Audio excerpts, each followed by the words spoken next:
Hey there! In today's tutorial, I'll show you how to exclude contacts from SendGrid automation to better target your email campaigns. Start by logging into your SendGrid dashboard and heading to the Marketing Automation section. Choose the automation workflow you want to edit.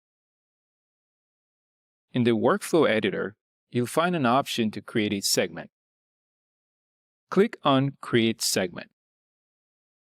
And from there, select the criteria you want to use to exclude certain contacts.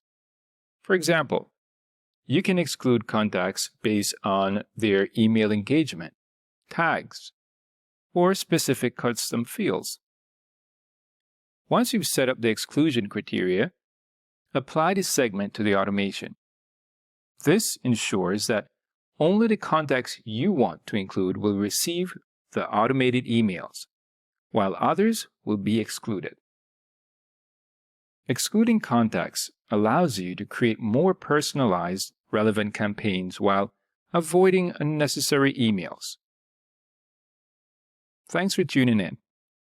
Don't forget to hit like if you found this helpful. If you haven't tried SendGrid, just hit the link in the description and get your free trial today.